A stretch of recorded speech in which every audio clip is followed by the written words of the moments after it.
جو لوگ کمزور ذہن رکھتے ہیں ساری زندگی فیصلہ ہی نہیں ہوتا، کوئی ڈرتے رہتے ہیں، سہمے سہمے وقت گزارتے ہیں اپنے آپ کو فکری یہ جو ایمان ہوتا ہے یہ بندے کو طاقتور کرتا ہے، بندہ مضبوط ہو جاتا ہے۔ مجھے بتائیے نا، جب ایمان پکا ہو کہ روزی دینے والا اللہ ہے تو پھر بندہ کسی مالدار آدمی کے پیچھے کبھی بھاگتا ہے، کبھی کسی بڑے آدمی سے ڈرتا ہے؟ جب اسے پتا ہو کہ عزت اور ذلت اللہ کے دست قدرت میں، پھر وہ سیاستیں سازشیں یہ کام کرتا ہے۔ تو پہلے تو مضبوطی ایمان درکار ہے ہمارے بچوں کے اندر، ہمارے مزاجوں کے اندر۔ جب تک وہ مضبوطی ایمان، حضرت مولا علی شیر خدا کرم اللہ تعالی وجہ الکریم ایک دفعہ بڑے علیل ہو گئے، کمزوری آ جاتی ہے، بندہ بیمار ہو جاتا ہے۔ تو ہمارے ہاں بیمار لوگ بعض اوقات ایسا جملہ بولتے ہیں جو کفر کے زمرے میں چلا جاتا ہے۔ آپ پریشان ضرور ہیں، تکلیف میں ضرور ہیں، لیکن آپ بات وہی کریں گے جو شریعت اجازت دیتی ہے۔ حضرت علی شیر خدا شدید علیل تھے، ایک صحابی تیمارداری کرنے گئے تو حضرت مولا علی کا چہرہ دیکھ کے پریشان ہو گئے، کہنے لگے آپ تو بڑے سخت علیل ہیں، اللہ خیر کرے، اللہ تعالیٰ آپ کو صحت دے۔ تو حضرت علی کہنے لگے تو فکر نہ کر، مجھے اس بیماری سے کچھ بھی نہیں ہوگا۔ نے کہا کیوں؟ فرمانے لگے مجھے نبی پاک علیہ السلام نے فرمایا تھا علی اس وقت دنیا سے جاؤ گے جب داڑھی خون سے رنگین ہو جائے گی،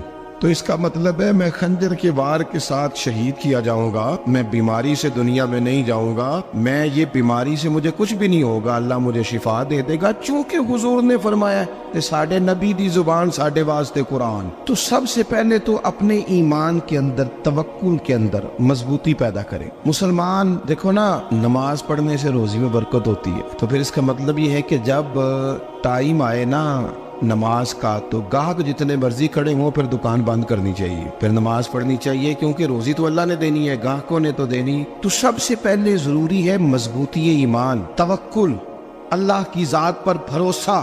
آپ کبھی میدان کربلا کا پورا نقشہ اپنے سامنے رکھیں نا، دو چیزیں ہیں، امام حسین کو نظر آ رہا ہے اب شہادت ہو جائے گی، اتنی بڑی فوج آئی ہے، خدا کی حکمت کے تقاضے سمجھ میں آ رہے ہیں، حالات کیا ہوں گے سمجھ آ رہی، پر ایک لمحے کے لیے بھی ان کا توکل کمزور نہیں ہوا۔ اپنے رب پر جو مضبوط بھروسہ ہے، سیدہ طیبہ طاہرہ حضرت فاطمہ الزہرا رضی اللہ تعالیٰ عنہا اونٹ کے بالوں کی بنی ہوئی چادر اوڑھ کر چکی پیس رہی تھی۔ یہاں بیویاں بڑا روتی ہیں، غریبی بڑی ہے، بڑی غریب بھی ہے، حالانکہ اب کون بندہ پیبند والے کپڑے پہنتا ہے جی؟ اب تو بڑی مشکل سے وہ لوگ ملتے ہیں جو جوتا ٹوٹ جائے تو گانٹھ کے پہنے، ورنہ تو نئے جوتے آ جاتے ہیں۔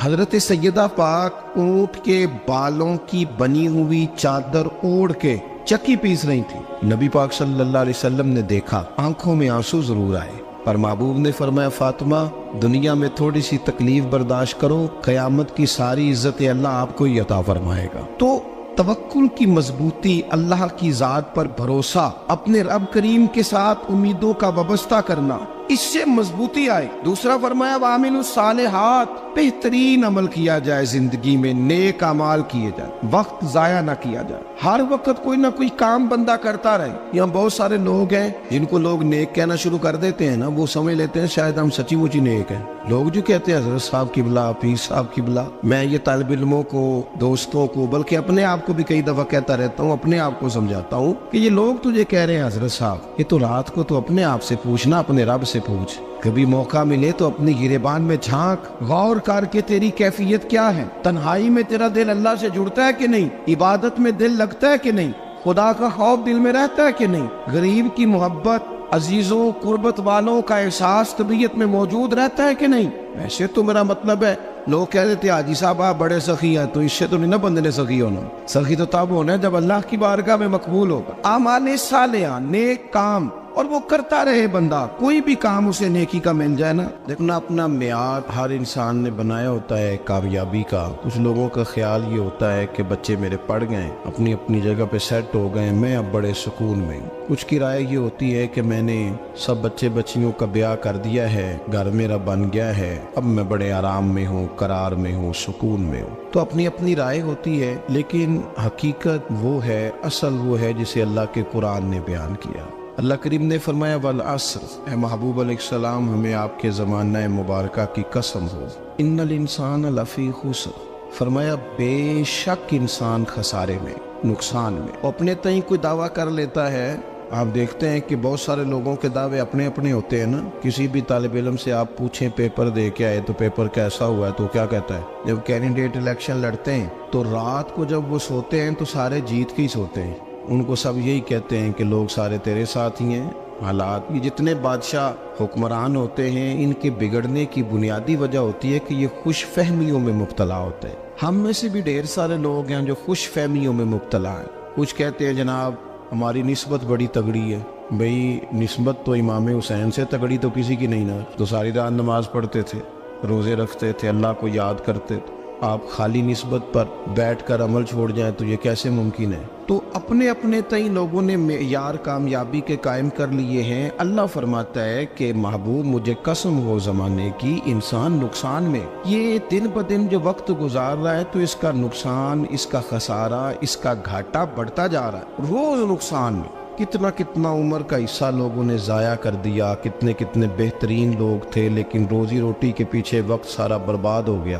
یہ رزق حلال کے لیے دوڑ دھوپ ہو وہ تو بڑی بات, لیکن تکبر کے لیے اور خواہشات, بیجا خواہشات کی تکمیل کے لیے, ایک دوسرے سے آگے بڑھنے کے لیے بڑا وقت ضائع کیا لوگوں. اچھا کوئی بھی نہیں جیتا, خاندانوں میں بھی کوئی نہیں جیتا, برادریوں میں بھی کوئی نہیں جیتا, پر لڑائی ساری زندگی کی ہے. میں نے آگے گزرنا, میں نے آگے, حالانکہ کوئی کسی کو جیتنے دیتا ہی نہیں. اپنے اپنے تئیں لوگوں نے معیار قائم کیے کامیابی کے. اللہ فرماتے ہیں بے شک انسان نقصان میں ہے, لیکن جس میں 4 خوبیاں پائی جائیں اللہ کا قرآن کہتا ہے وہ بندہ کامیاب ہو. کون کون سی؟ الا الذین آمنوا. سب نقصان میں نہیں سوائے ان لوگوں کے جو ایمان لائے. سب سے پہلے کیا کرے؟ ایمان ہو اس کے پاس, مضبوط ایمان. وعملوا الصالحات, اور ایمان بھی لائے اور نیک کام بھی کرے. اور صرف نیک کام نہ کرے, وَتَوَاصَوْا بِالْحَقِّ, لوگوں کو حق بات کی نصیحت بھی کرے. اور ظاہر ہے سچ بولے گا, حق بولے گا تو بڑے لوگوں کے مفادات کو ٹھیس پہنچے گی, کچھ لوگوں کو تکلیف بھی ہوگی. تو اب جب تکلیف ہوگی تو پھر مصیبت بھی آئے گی. تو اگر حق بات کہنی ہے تو پھر کیا کرے؟ وَتَوَاصَوْا بِالصَّبْرِ, اور ایک دوسرے کو صبر کی بھی وصیت کرے. 4 چیزیں پائی جائیں, ایمان, اعمال صالحہ, حق کی نصیحت, اس رستے میں آنے والی تکلیف پر صبر. اگر یہ 4 چیزیں میسر آتی ہیں تو اللہ کا قرآن کہتا ہے بندہ کامیاب ہے. اور اگر یہ 4 چیزیں نہیں تو پھر کوئی بندہ جتنا مرضی دعویٰ کرے, جتنا مرضی شور کرے, جتنا مرضی اعلان کرے, وہ کامیاب ہو سکتا. سب سے پہلے تو اپنا ایمان پکا کرے. یہ جو کچی پکی باتیں کرتے ہیں نا لوگ, مسلمان جو ہوتا ہے نا, مسلمان وہ لاوارث نہیں ہوتا, وہ وارث والا ہوتا ہے. اس کا رب ہر وقت اپنی رحمت سے اس کی حفاظت کرتا ہے. مسلمان ہر وقت نبی پاک علیہ السلام کی نگاہ کرم میں رہتا ہے. اسے کمزور باتیں نہیں کرنی چاہیے کہ میرے کو پیچھے چڑھ گیا تو پتہ نہیں کیا ہو جائے گا, برادری مخالف ہو گئی تو پتہ نہیں کیا ہو جائے گا, سچ بول دوں گا تو لوگ پتہ نہیں مجھے مار دیں گے. ایسا ہو نہیں سکتا. چھری حضرت ابراہیم چلائے بھی نا تو حضرت اسماعیل کے حلق پہ چلنا اس نے تب بھی ہے جب اللہ حکم کرے گا. تو اللہ کی حکمت ہوگی, حکمت الہی ہوتی ہے تو کوئی کام ہوتا ہے, ورنہ ہوتا. تو اپنی طبیعت میں مضبوط ایمان, توکل, اللہ پہ بھروسہ, مضبوطی افکار کی, کچی باتیں نہیں. دیکھو نبی پاک صلی اللہ تعالی علیہ وسلم نے فرمایا نیکی کو کبھی حقیر نہیں سمجھنا, کبھی حقارت سے نہیں نیکی کرنی کہ یہ بڑی چھوٹی ہے تو میں اس کو کروں گا. فرمایا کبھی حقیر نہ سمجھنا, نیکی کا کام جو بھی ملے کر دینا. فرمایا اگر بھائی سے مسکرا کے ملو گے بنا تو اس پر بھی اللہ تمہیں صدقے کا ثواب عطا کرے گا. ہم تو اس دین سے کے ماننے والے ہیں جو کہتے ہیں تو گلی سے روڑا اٹھا دے, کانٹا اٹھا دے, کسی کی تکلیف دور کر دے, کسی اس پر گنجائش کر دے, کسی کے لیے آسانی کر دے. جو بھی خیر کا کام میسر آئے پورے دن میں اسے چھوڑے نہیں. صبح گھر سے نکلے, وہ ایک صحابی تھے, غالباً تابعی تھے, تو بازار جاتے اپنے غلام کے ساتھ تو سارا بازار گھوم کے واپس آ گئے. خادم نے کہا جناب کو نہ کوئی خریدا نہ کچھ بیچا, تو آپ سارا بازار گھوم کے آ گئے. فرمانے لگے تیرا کیا خیال ہے؟ میں نے کچھ بھی نہیں کیا. کہا جناب پھر کیا کیا ہے؟ فرمانے لگے تم نے دیکھا جو بندہ بھی گزرا میں نے اس کو کہا السلام علیکم, تو کتنی کو نیکیاں میں جمع کر کے آ گیا ہوں. کوئی خیر جو میسر آئے. ہم سمجھتے ہیں کہ شاید کوئی کروڑ کو روپیہ ہوگا تو پوری مسجد بناؤں گا تو پھر میں نے نیکی کر دی ہے. شاید جناب میں, حالانکہ یہ چھوٹے چھوٹے کام ہے نا, چھوٹے چھوٹے کام, ان کی تو زیادہ ضرورت ہوتی ہے, ان کی تو زیادہ حاجت ہوتی ہے. کوئی آپ رستے میں گزر رہے ہیں تو نیچے کوئی کھڈا بنا ہوا ہے تو اس پر ہم کیا کرتے ہیں, گاڑی میں بیٹھ کے تبصرہ کرتے ہیں اے روڈ کھورے کدوں بننا ہے. بھئی ایک کھڈا ہے نا تو آپ نیچے اترے نا, تو آپ دھابڑا لیں نا, کئی پکڑے نا، یہ تو 5 منٹ کا کام ہے، یہاں آسانی کر دے نا آپ، اس میں گنجائش کر دیں۔ حضور سید عالم علیہ السلام نے فرمایا، امام راضی نے حدیث لکھی ہے، قیامت کے دن ایک بندے کو اللہ معاف کرے گا تو مالک وہ بندہ عرض کرے گا، یا اللہ میں تو بڑا گناہگار ہوں، کس وجہ سے معافی ہوئی؟ فرمایا رات کے وقت تو گزر رہا تھا، تیرے پیر سے روڑا ٹکرایا تھا اور تو نے اٹھایا ادھر ادھر دیکھ کے کہ کوئی اللہ کے کسی بندے کو تکلیف نہ ہو جائے۔ کہ مالک وہ تو میں نے زمانہ بیت گیا، کوئی اتنی بڑی بات بھی نہیں سمجھی۔ تو رب کریم نے فرمایا تو رات کے اندھیروں میں بھی میرے بندوں کا خیال رکھتا تھا تو میں تیرا خیال نہ کروں؟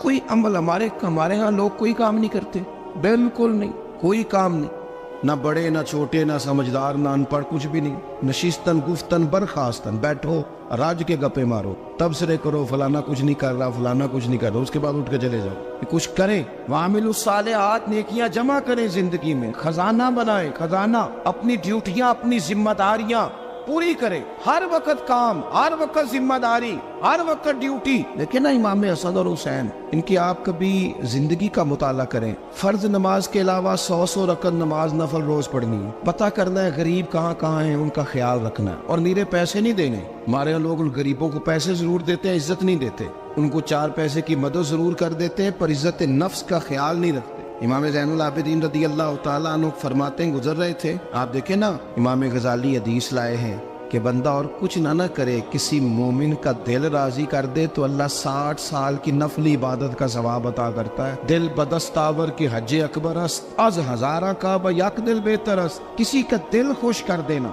اس کو راحت دے دینا، اس کو قرار دے دینا، اس کے لیے کوئی ایسا سامان کر دینا کہ بندہ مطمئن ہو جائے، سکون ہو جائے۔ یہ ہمارے ہاں جو لوگ ہوتے ہیں نا، سرکاری ملازمین، ڈیوٹیوں والے، ان کی طبیعتوں میں تلخی ہوتی ہے۔ یہ اگر صرف پیار کرنے لگ جائے نا، سے وابستہ لوگ میرے احباب میں سے ہیں، تو میں ان سے کہتا ہوں کہ شفا تو اللہ نے دینی ہے، چلو تم دعائی تو آج کے دیا کرو نا، تم آنے والے کی بات تو توجہ سے سنو۔ وہ بیچارہ اپنی بات، ہمارے ایک بزرگ تھے تو تعویذ لکھا کرتے تھے، بڑے عالم تھے، مجھے کچھ تھوڑی سی نا میرے دل میں ان کے بارے میں خفگی رہتی تھی کہ آپ اتنے بڑے عالم ہیں، آپ کتاب لکھیں، آپ تعویذ لکھ رہے ہیں، اور پھر لوگوں نے کمائی کرنی ہوتی ہے، آپ تو مفت دیتے ہیں سارا کچھ، اتنی لمبی ڈیوٹی، سارا دن بیٹھے رہتے ہیں آپ اور لکھتے تعویذ ہیں۔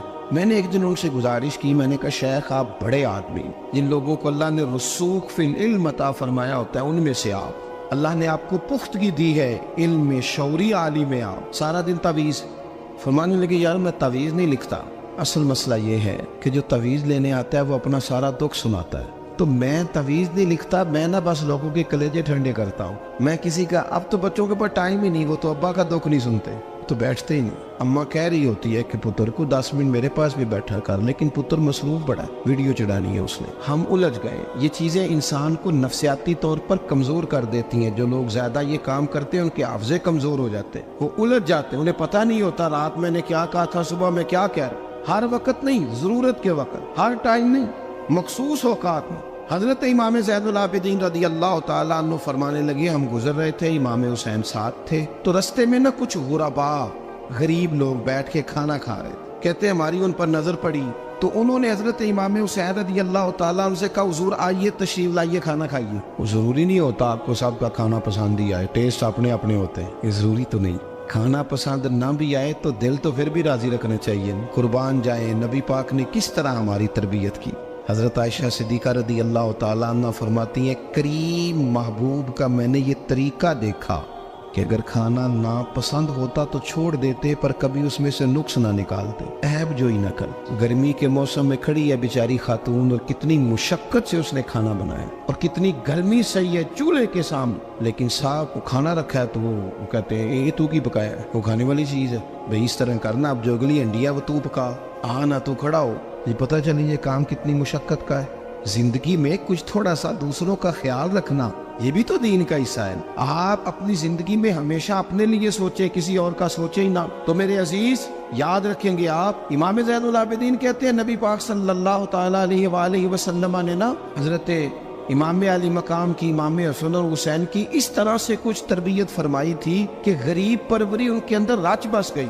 مزاج بن گیا. وہ غربا بیٹھے تھے دسترخوان بچھائے سڑک کے کنارے, تو امام حسین گزرے تو انہوں نے آواز دی. امام صاحب لوگ کہنے لگے حضور تھوڑی روٹی نہیں کھا لیتے ہمارے ساتھ. تو امام صاحب آ گئے, نیچے بیٹھ گئے غریبوں کے ساتھ. کوئی جرت کرے نا, چلو امیروں نے تو غریبوں کے ساتھ بیٹھنے کی جرت نہیں کرنی, کو پیر ہی بیٹھ جائے غریبوں کے ساتھ, وہی مہربانی کر دے کہ میں پیر صاحب ہوں قبلہ ہوں تو میں ہی چلو لنگر کھا لوں مریدوں کے ساتھ بیٹھ کے.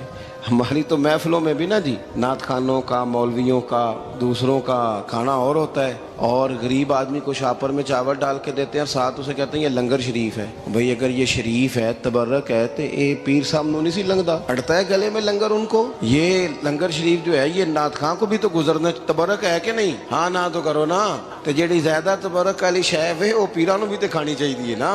نعت خان کو اس کے لیے علیحدہ سے مرغ مسلم اعلیٰ کھانے. میں اکثر دوستوں سے کہتا ہوں چلو میلاد شریف پہ ہی صحیح سب کے لیے اچھا کھانا پکاؤ. چلو جس غریبوں کے بچوں کو بیچاروں کو سارا سال وہ بوٹیوں کے لیے لڑتے ہیں, تم میلاد پہ اچھی روٹی پکا دو, تو بچہ جب کھائے گا نا بہت ساریاں بوٹیاں اور چاول, اور اپنے ابا سے پوچھے گا کہ ابا جی آج کی گل ہے, تو ہو سکتا ہے غریب باپ روئی پڑے اور اسے کہے پتر تو آج راج راج کے کھاج ساڈے نبی پاک دا میلاد شریف. تو امام حسین رضی اللہ تعالیٰ عنہ نا آ کے غریبوں کے بیچ بیٹھ گئے زمین پہ. انہوں نے کہا کھائیے, تو وہ جس طرح وہ کھا رہے تھے نا سادے برتنوں میں سادے, امام حسین کھانا کھانے لگ گئے.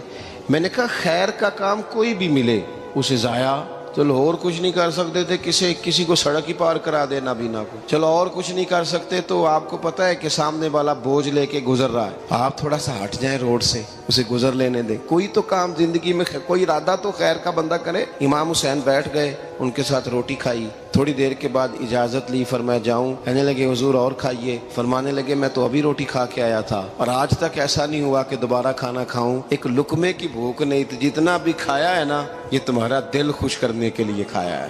غرباء مساکین کی وعامل الصالحات, ایماندار بندہ ایمانداروں جیسے کام کرتا ہی اچھا لگتا ہے. 25 حج کیا امام حسن اور حسین نے مدینے سے مکے پیدل جا کے. میں کہتا ہوں چلو ہم باجماعت نماز ہی پڑھ لیا کریں. چلیں حضور صلی اللہ علیہ وسلم نے فرمایا فجر کی نماز پڑھ کے بیٹھ جاؤ, اشراق چاشت تک اللہ کا ذکر کرو, 2 نفل اشراق کے 2 چاشت کے پڑھ لو, اللہ 2 حج اور 2 عمرے کا ثواب عطا کر دے گا. مشکل کام تو نہیں. اہل بیت نے ہمیں سبق یہ پڑھایا ہے, حضور کے اصحاب نے ہمیں سبق یہ پڑھایا. تیسری بات فرمایا وَتَوَاصَوْا بِالْحَقِّ, صرف یہ نہیں کہ تم نماز پڑھ کے تو بیٹھ جاؤ, تم نے نا بے نمازی کو نماز کی دعوت بھی دینی ہے. مظلوم پر ظلم ہوتا رہے اور کونے میں چپ کر کے بیٹھے نہیں رہنا, بلکہ اگر ہاتھ پکڑا جا سکتا ہے تو ظالم کا ہاتھ پکڑنا ہے. نبی پاک علیہ الصلوۃ والسلام نے فرمایا اپنے بھائی کی مدد کرو چاہے وہ ظالم ہو یا مظلوم ہو, بھائی کی مدد کرو چاہے ظالم ہو یا مظلوم ہو.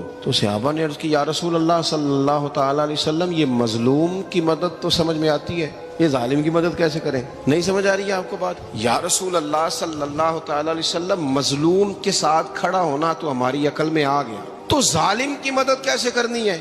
نبی پاک صلی اللہ تعالیٰ علیہ وسلم نے فرمایا ظالم کو ظلم کرنے سے روک دو, تم نے اس کی مدد کر دی, اسے باز کرو. لیکن ہم تو اتنی جرت ہی نہیں رکھتے بدی کو بدی کہنے کی, اتنی طاقت ہی نہیں ہوتی. جھوٹ کو جھوٹ کہنے کی ہمت, ہمارے گھر میں سارا کچھ ہو رہا ہوتا ہے, ہمیں پتہ ہوتا ہے کہ فلاں جگہ پہ ہمارا قبیلہ ہماری برادری غلط ہے, پر اتنی جرت کرتے. ہم سچ بولتے ضرور ہیں پر دوسروں کے بارے میں, اپنے بارے میں سچ بولنے کو تیار نہیں ہوتے. جرت کا مظاہرہ کریں, زندگی میں حق کو حق کہنا سیکھیں, غلط کو غلط کہنا سیکھیں, جھوٹ کو جھوٹ کہیں, بدی کو بدی کہیں, سچائی کا ساتھ دیں ہمیشہ. ہم نے جب تک دیکھو نا ظلم ہوتا رہے, زیادتی ہوتی رہے, اپنا دروازہ اندر سے بند کر لو, پتر باہر نہ جانا. کیوں جی؟ باہر اس پہ ظلم ہو رہا ہے, ان کے گھر آگ لگی ہے, کو ہمارے گھر تو نہیں نہ لگی. یاد رکھنا پڑوسیوں کی آگ نہ بجھاؤ گے تو اپنے گھر بھی آ جائے گی. اگر مظلوم کا ہاتھ نہیں پکڑو گے تو ظالم دلیر ہو جائے. اور ہمارے جتنے بھی بزرگ گزرے انہوں نے ظالموں کو ظالم کہا. امام احمد بن حنبل نے جیل کاٹی, امام اعظم ابو حنیفہ نے جیل کاٹی. آج کل لوگ کہتے ہیں مولانا صاحب آپ نے نا جناب غلط کو غلط نہیں کہنا, سیاست کی بات نہیں کرنی. کیوں جی؟ کس لیے نہیں کرنی؟ سیاست تو تدبیر کا نام ہے.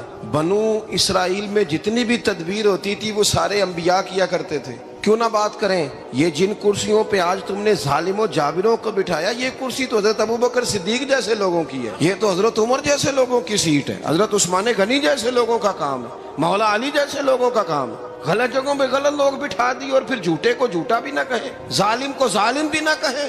ہم سے نہ رقم ہوں گے قصیدے یزید کے، کیونکہ ہم لوگ تو حسین کے سیرت نگار ہیں۔ یہ کیا بات ہوئی، آپ سچی بات ہی نہ کریں، کلمہ حق کہیں، ہمیشہ کھری بات کہیں، سچی، گرچہ اپنا نقصان ہو، حق کے ساتھ کھڑے ہونا سیکھیں۔ وتواصوا بالحق، ساری آسانی تھی، امام حسین کو کوئی مسئلہ نہیں تھا، آرام سے بیٹھے تھے۔ آج کتنے موجوں میں بیٹھے ہیں، پیر صاحبان، مولوی صاحبان، خطیب صاحبان، سیاستدان، وڈیرے، موج لگی ہوئی ہے، کسی کو کچھ نہیں کہنا، کچھ کہیں گے تو پھر بندے مخالفت کریں گے۔ تو امام حسین مسجد نبی میں جمعہ پڑھاتے تھے، چپ کر کے بیٹھے رہتے، حضور سید عالم علیہ السلام کے مزار انور کے پاس بیٹھے تھے، بیٹھے رہتے۔ لیکن امام حسین نے فرمایا ظالم حکمران بنے تو وہ قوموں کو تکلیف دیتے ہیں، وہ ملی نقصان کرتے ہیں، وہ امت کا چہرہ مہرہ بگاڑ کے رکھ دیتے ہیں، لہذا کھڑے ہونا پڑتا ہے، کلمہ حق کہنا پڑتا ہے، الائے کلمت الحق کے لیے نکلنا پڑتا ہے۔ آپ اپنی زندگی کے اندر سچی بات کرنا سیکھیں۔ الیکشن کے دن آ گئے، میرے ایک بڑے محبت والے ساتھی تھے، وہ آ گئے ووٹ کے لیے۔ ویسے بھی یہ جو بیماری ہمارے ملک میں نا جی، ہمارے ہاں حکمران بعضوں کا کہتے ہیں اوے ہو جی جمہوریت بڑی ضروری ہے۔ وہ بھی کس مصیبت کا نام ہے جمہوریت؟ اقبال تو کہتے ہیں کہ یہ وہ چیز ہے کہ جس میں پتہ ہی کوئی نہیں ہوتا پڑھے لکھے ان پڑھ کا، چھوٹے اور بڑے کا، سیانے اور بیوقوف کا۔ جمہوریت وہ طرز حکومت ہے کہ جس میں بندوں کو گنا کرتے ہیں، تولا نہیں کرتے رہتے ہو ہر وقت۔ قوم کو اس کا حق ملنا چاہیے، غریب کی مدد ہونی چاہیے، انصاف ملنا چاہیے۔ باقی یہ تمہاری کہانیاں ہیں ڈکٹیٹرشپ اور جمہوریت، اور ہمیں تمہاری سمجھ بھی نہیں آتی۔ ہر ڈکٹیٹر کے ساتھ ہوتے ہو، باتیں جمہوریت کی کرتے ہو، جہاں تمہارا دل کرتا کھڑے رہتے ہو۔ ہمیں تو کوئی اس سے غرض نہیں، کام ہونا چاہیے۔ بلکہ جو لوگ قوت نافذہ رکھتے ہیں انہیں سمجھنا چاہیے کہ ملک کی بھاگ دوڑ ہمیشہ مضبوط ہاتھوں میں رہے، اور وہ اس طرح کا نظام وضع کریں، مل بیٹھے سارے ادارے کہ غریب کی سنی جائے۔ وہ مجھے بڑی اچھی طرح یاد ہے جب وہ ایک حکومت ختم ہوئی اور جو ایک فوجی رہ کے گئے تھے 11 سال، ان کی حکومت آئی تو میں باہر نکلا تو ایک بزرگ تھے، وہ صبح صبح ناشتہ بیچا کرتے تھے ہمارے علاقے میں، چاول اور چنے بنے۔ تو میں نے ان سے کہا بزرگوں پتہ لگا جی رات دی حکومت بدل گئی ہے۔ تو فرمان لگے پتر جیڑا مرضی بھی آ جائے، میں تو یا چاول بیچ کے روٹی کھانی، ہمیں تو ان سے غرض ہی نہیں، اللہ جانے کون آیا کون گیا، تو کھیل تماشا بنایا ہوا ہے۔ تو جھوٹے کو جھوٹا کہیں۔ میرے ایک دوست ہیں الیکشن لڑتے ہیں، مجھے ایک دفعہ آ کے کہنے لگے آپ نے کبھی ووٹ نہیں ڈالا، اس دفعہ ضرور ڈالیں۔ میں نے کہا نہیں ڈالتا میں۔ کہنے لگے ووٹ قوم کی امانت ہے، تو میں نے کہا امانت کسی بے ایمان کو دے دوں؟ امانت تو امانت دار کو دی جاتی۔ نہیں سمجھے آپ بات؟ یہ سارے کہتے ہیں نا ووٹ قوم کی، تو امانت کس کو دینی چاہیے؟ صحیح بتاؤ۔ چلو ہوں تسی بولنا نہیں، بس دل وچ گل رکھنی، دل وچ دیندے ویسے امانت داراں نہیں ہو نا۔ نہیں میں نے کہا بولنا نہیں، ہمیں کسی کو پتہ نہ لگ جائے، دیتے ویسے امانت داروں کو ہی ہو نا۔ یہ اپنے دل سے پوچھو، فیصلہ لو، اللہ سے ڈرو۔ ظالم کا مددگار ظالم ہوتا ہے، ظالموں کا مددگار ظالم ہوتا ہے۔ وہ تیرے میرے ووٹ پر جیت کر جب ظلم کرے گا تو پھر کون ہے جو یہ دعویٰ کرے گا کہ جناب میں ظالم کا مددگار نہیں؟ سوچو سمجھو، غور کرو۔ امام حسین رضی اللہ تعالیٰ عنہ نے فرمایا سچ کو سچ کہیں گے، جھوٹ کو جھوٹ کہیں گے۔ یہ نہیں ہو سکتا کہ جناب ظلم ہوتا رہے اور چپ رہے۔ اور یہ سبق کہاں سے پڑھا انہوں نے؟ مولا علی شیر خدا سے۔ جب حضرت عثمان غنی رضی اللہ تعالیٰ عنہ پر بلوائیوں نے حملہ کیا نا، تو چونکہ حضرت عثمان غنی خالو تھے امام حسن اور حسین کے، حضرت عثمان خالو ہیں، سگے خالو ہیں، تو حضرت مولا علی شیر خدا نے یہ نہیں کہا کہ پتر اتنے بندے آ گئے ہیں، تلواریں ہیں، محاصرہ ہے، باہر نہ نکلنا، بلکہ حضرت مولا علی نے خود اپنے دونوں بیٹوں کو تلواریں پکڑائیں اور حضرت عثمان غنی کے دروازے پہ کھڑا کر کے کہا پتر خیال رکھنا تمہارے ہوتے ہوئے کوئی بھی شخص حضرت عثمان غنی کا دروازہ نہ کراس کر پائے۔ خود اپنے بچوں، ہر جنگ میں حضرت علی ساتھ لے کے جاتے تھے۔ ہم تو بچوں کو دلیری سکھاتے ہی نہیں، بزدل۔ اور کچھ ہمیں بابے مل گئے، وہ کہتے ہیں منڈے نو سایا ہے، میں کہ بابے نو آپ سایا ہے، انہوں بھی کرو دم کراؤ، اس کو نظری سایہ آتا ہے۔ کیسے نادانوں سے پالا پڑ گیا۔ کیا ہوتا ہے وہ سایہ؟ اچھے بھلے سیانے نوجوان بتی بند کر کے اندر لیٹا ہوا ہے بچہ، بابا کہہ گیا انہوں سایہ ہے۔ بابا کہڑا کہہ گیا جڑا باہر روٹی لین آیا سی، بھی ایڈی پہنچی سرکار ہوندی تے ٹکر ہی گھر کھا لیندی۔ لوگوں کے قسمت کا حال بتاتا ہے، اپنی اتنی خراب ہے کہ مانگتا پھرتا ہے۔ کیا مذاق بنایا ہم نے اپنے ساتھ۔ تھوڑے سمجھدار ہو جائیں، ہر بندے کی بات کا اثر قبول نہ کیا کریں۔ مومن کے پاس طاقتیں ہوتی ہیں، جو جدھر لگاتا ہے چپ کر کے لگ جاتے ہو۔ ان الذین قالوا ربنا اللہ ثم استقاموا تتنزل علیہم الملائکہ، اللہ کہتا ہے تو